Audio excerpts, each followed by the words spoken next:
Hi, this is Dr. Amona Washington, and I am making this video for my class with Wayland Baptist University, Managerial Communication, and this is worth 5 extra credit points. So, I'm making this video to discuss resume writing, and I am presenting this information based on my experience as a human resource professional. I've been a human resource professional in the military, in the civilian sector, and now currently for the federal government. And so I will preface this with the information I'm about to share to you. You will be able to talk to, as many HR professionals there are in the world, and we will agree and disagree on some information. And basically that is because there is no solid rock hardcore rules. There's no cookie cutter information. So I am saying that you can take this information and use it definitely for this class and hopefully for something in the future. So the first thing I want to talk about is resumes, and I'm going to talk about them in terms of the civilian sector, the industry. Most often, a resume should not be more than 2 pages. I know you will hear somebody say, oh, it could be 1 page, but I think 2 pages is an appropriate standard in the civilian sector. Some things that I will talk about. 2 things that I think are a total waste of space, and I just feel like that space can be better utilized. And the first one is the objective heading. The objective heading is usually what people put on their resumes, and they say, I'm seeking a job opportunity where I can grow, blah, blah, blah. And my thought is that as a human resource specialist or organization, my objective is to fill a position. And if I have a resume, then I can assume that that person's objective is to secure a position. So I think that that's a waste of space because I really am looking for what I need versus what you need as the applicant. The second thing that I think is a waste of space is the reference heading. It usually says references will be furnished upon request. Well, we pretty much know that. Most HR professionals and companies, if they want references, which is much later in the process, they will ask you for them. And so I think that those 2 things do not need to be on a resume. I think your resume needs, first thing is to be aesthetic, meaning pleasing to the eye. I'm thinking the font, 10, 12 pitch is standard. When New Times Roman, Arial, those standard pitch. You can go into Garmond and all these other ones, and they make the words smaller. And as an HR professional, you want to be able to look at a resume and see it quickly and clearly. And you as the applicant want to make your resume as easily readable as possible, because you need to understand that a human person is reading this, and if they have to strain or decipher something, that increases the chances of your resume being put to the side. So those are things to think about. I think contact information, your name, address, and email. I suggest and I advise people to, if you're actively pursuing positions or actively looking for jobs, that you get a email address specifically for that. Make it something very plain, very simple. a.washington@yahoo, your first name, your last name, your initials at Hotmail or whatever. No, Snow Bunny, Hot Mechanic, all those things. Because, again, somebody is reading that, and even though it should not matter, it may. So that's just a judgment call. In my opinion, take things away that could potentially cause a bias. So there are several types of resume: chronological, functional, and then a combination. And I don't know if chronological was the first resume we ever used, but it appears to be the go-to resume for most people. And there is nothing wrong with the chronological resume, although sometimes it is not the best resume depending on a specific situation.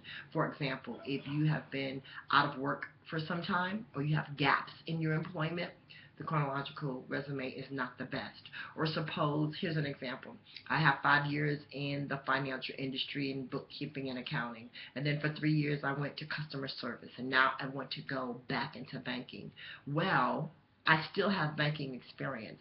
So if I did a functional resume, I would just list my banking experience, my customer service experience, my banking experience would be first because it is more relevant. The key with resumes is to always remember most organizations will still require you to complete an application. And on the application, it asks, the dates and how much you made and all those things. The resume should be a snapshot of your relevant experience, enough so that it will inspire the person to want to conduct an interview, whether that's over the phone or in person. Very rarely is somebody read your resume and say, oh, this is it, hire the person. We don't have to speak to them, we don't have to see them, just hire them. So remember, the objective of your resume is to get an interview. It's usually not going to secure a position. It's just to get an interview, and that's the place where you sell yourself. So please remember that. We talked about 2 pages and it being aesthetic. We talked about the email address. Here's something that I think you might laugh at, but it's very true. Read the job description carefully. You would be amazed at how many applications and resumes that I receive, and they have nothing to do with the job that I'm posting for. And I'm like, did you read that?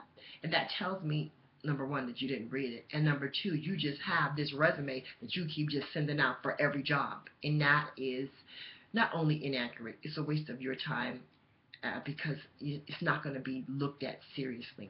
I suggest you keep a template. And a template is a document, a master document, where you put everything you've ever done, all your experience, paid and non-paid, all your professional organizations, the names and contact information of all your references or supervisors. You put that on this one document and you save it. And as you are creating resumes, you cut and paste from that master document. Something that's very important is that you keep that master document updated. So when you complete some cross-training at your job, you put that on there. When you complete some type of course or some type of training, you put that on there. When you change jobs, of course, you put that on there. If you take any speaking class or whatever you do, you keep the master document and update it. So when the time comes for you to create a resume, you have that master document to cut and paste from. So I think that that's very important. And again, my format is as I'm thinking of things, I am sharing them with you. Something that I think that is very important is quantify and tell me why I should hire you. And when I tell you that, let me explain. So most people, write down, what have I done? And that's fine. But as an HR specialist or I'm hiring manager, I'm looking for people who do above and beyond. So when you tell me you're responsible for X, Y, or Z, I'm like, okay, well, so what? What I want to know is that you saved the company time. You reduced training by 10%. You saved the company money. You always have come in under budget, or you finish projects before the deadline. Those are things when I say, so what? What have you've done this, but so what? So those are the things that we are looking for. When you quantify how much I service, I answer phone calls and telemarketing. Okay, well, how many phone calls do you answer in a day? I service 200 customers worldwide on a daily basis. I'm in charge of records. Well, records, how many records? Records for a 10-man office. I am a bookkeeper and I budget the books. Okay, well, my budget is $10,000, $100,000. I'm responsible for this equipment and that equipment. Okay, well, how much is the equipment worth? Quantify what you do. So tell me, why is that significant, and quantify what you do. What I find oftentimes is people cut and paste a job description and post it in their resume. Well, we know what a job description is, but I want to know what you did. If you came to work and just performed your job every day and did nothing extra, well, that does not make you maybe the best qualified candidate. So quantify and tell me what you did for the company. Do your research on the company. When you look at a job application, go to the company's about page. It tells you things like, their corporate social responsibility, which is things that they're interested in.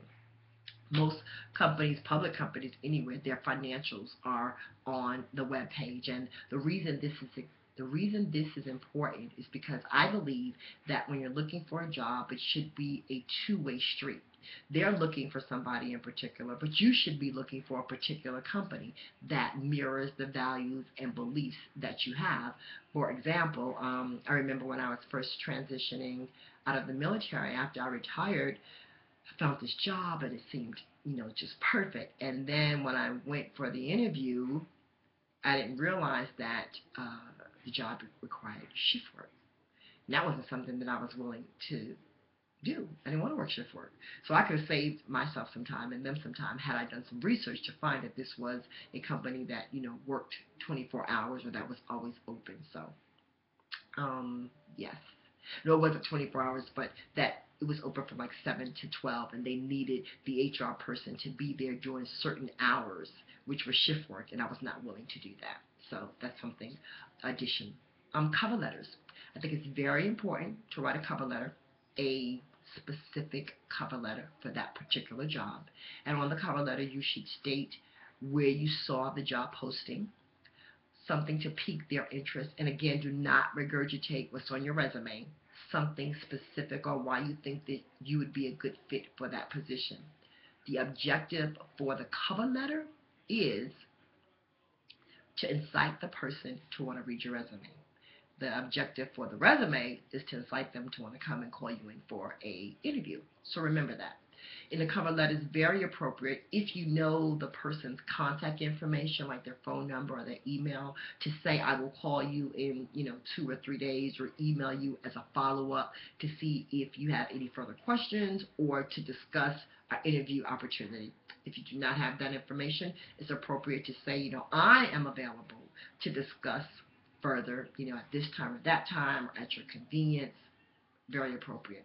So again, the resume is to get a interview, and the cover letter is for them to read the resume. Talk about education on your resume. If you only have high school, then do not put high school on your resume. You never have to put high school on your resume, really, because again, most applications will ask for high school. The assumption is that you have a GED or a high school diploma, or that it's not needed. So never put a high school diploma unless that is the only education that you have.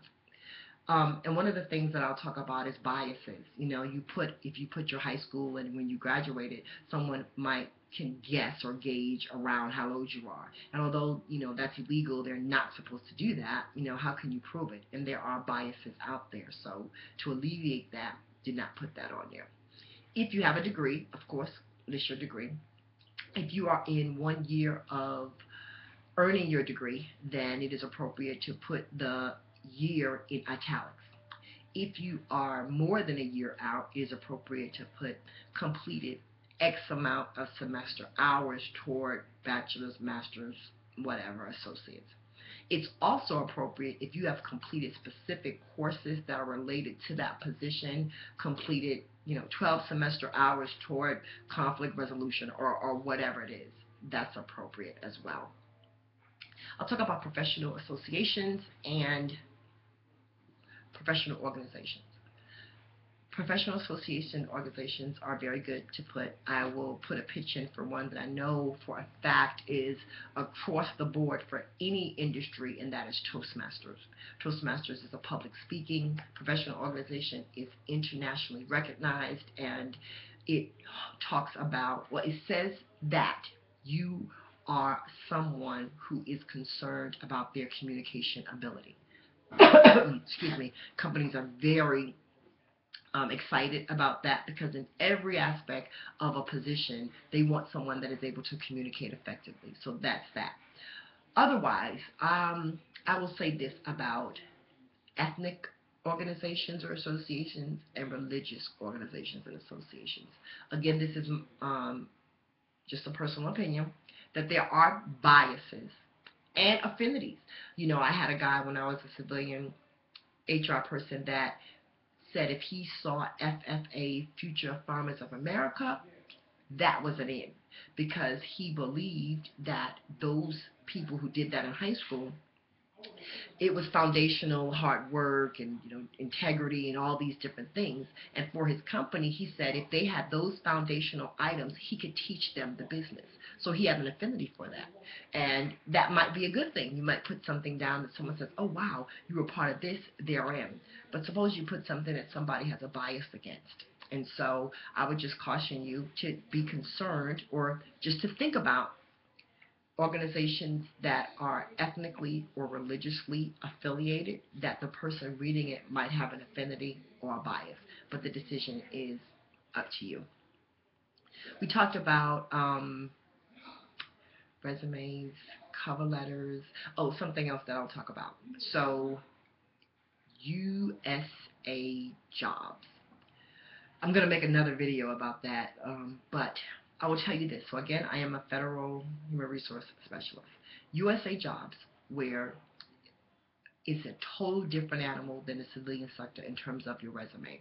USA jobs requires a resume / application in one document.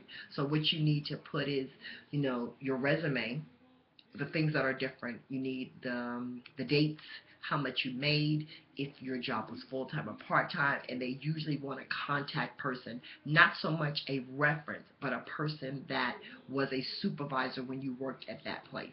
Of course, they still want you to quantify and, give you what you did, but USA Jobs resume vehicle requires much more detail, in that you can put everything you've done, and it is very normal for a USA job resume to be 5, 7, 10 pages. It's not frowned upon. So in USA jobs, you could definitely put everything you've ever done. You could put high school, every certification. You can do all those things, because it's the government and it's different.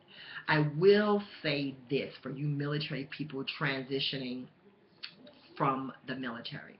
It is not the HR specialist's job to decipher your military acronyms. And even though you might think this is the government, they will know, or even government contracting agencies, that does not mean that the HR person is government affiliated, or is military affiliated, and they know all those things. They might not. And if they have to decipher, it is more likely that your resume will go in the later file or no file. Now, there's so many websites that you can put in your MOS, your AFSC, and get a civilian equal term for you to use. So words like, NCOIC or ALS. I cannot tell you how many times I work for a federal agency and I am the only military retiree out of the HR specialist, and oftentimes they will come and say, Amona, what does this mean or what does that mean? But think about the times that I'm not there or they don't want to. Your resume might go to the back, and it's just not their responsibility. It's your responsibility to articulate what you have done in basic English terms. Now, it's okay to use acronyms or terms that are specific, like if you're an IT person and you're listing the systems that you are qualified for. But we are talking about acronyms that are particular to that industry. That's fine. What I'm talking about is military, like I said, superintendent, NCOIC, OIC. The military people and government contractors don't always know what that is. So you use words as middle manager, first level supervisor. Use those terms so that it is easily deciphered on exactly what you have done. I will tell you that more often than not, we get resumes from military people that just list everything that they've done and it's not related to the job. The other thing is proofreading. I receive a lot of resumes that have spelling errors, and we make a judgment. If you're sending a resume that has a bunch of spelling errors, then you might not have the best attention to detail, and you might not be the person that I want to hire. So that's the other thing to consider. I will say that, let's see. So I talked about cover letters. I talked about resumes. I talked about USA Jobs. I talked about education. I talked about fonts. I talked about your master document and making a resume for each specific job. And I know that might sound like, oh my gosh, but it really is. I'm an HR specialist, and HR job posting for a job at Home Depot is different than the requirements for maybe Comcast or maybe the federal government. And for each time, I have to tweak it and change it. Now, I know you might have heard of keywords, that some companies use a computer system that picks out keywords, and a lot of companies do, but as the applicant you won't know what those keywords are. There's no way you could know. The best thing you could do is to read the job application and see the keywords that are used in that job and ensure that your resume reflects specifically what they are looking for. Relevant experience. I know I talked about chronological and functional where it needs to be relevant, but I will say this, that suppose you used to be an EMT, emergency person, and now you were certified, but now you're moving to become a teacher. Well, I would not list that EMT education because it's not relevant. Try to use relevant experience. Those other things, your EMT and all those things, again, should be used on your application. And if you don't have direct experience, that's fine. Look for relevant experience. Here's an example. I would think that the experience or the skills that you need to be a kindergarten teacher or a preschool teacher or a daycare teacher would be the same skills that would be needed to work with the elderly or to work with the disabled. So, you have to think outside the box. Perhaps you don't have that direct experience, but it is relevant. Something for supervisory. Well, you've never been a supervisor. Well, maybe you were the vice president or president of your homeowners association. That shows leadership and organization experience. Because remember, experience is experience. Doesn't have to be paid or non-paid, and you do not have to list volunteer on your resume. You could put president of homeowners association and just the experience. It doesn't matter if it's paid or non-paid. Again, all those things will come about in an interview. Your goal is to get an interview, to get a second look, because you are going to sell yourself during that time. Right now, with your resume, your objective is to show that you are a viable candidate and they need to move to the next step. So I think that that's pretty much it. I love HR, and I promise you I could go on and on and on, but I won't. So this is the deal on the extra credits. I'm going to post this in Blackboard, and you have to post a response, and it has to be a paragraph, which means 5 to 10 sentences, not a 1 or 2 liner. And in there you can ask a question, you can give me a response. If you ask questions, of course I will reply. You could tell me about something that you did learn, that you didn't learn, something that you disagree with, or things that you've heard, and all of that's fine. But that's how you get the extra credit. Oh, I think I did forget about this. I think I forgot to tell you about the highlight of qualifications or summary of qualifications. I told you that I think the space for objectives and reference could be better utilized, and I believe that is where they could be better utilized. In the qualifications of highlights of qualifications or summary or any of those terms that says these are just some things about me that make me a viable candidate. I would say an equal number of hard skills and soft skills.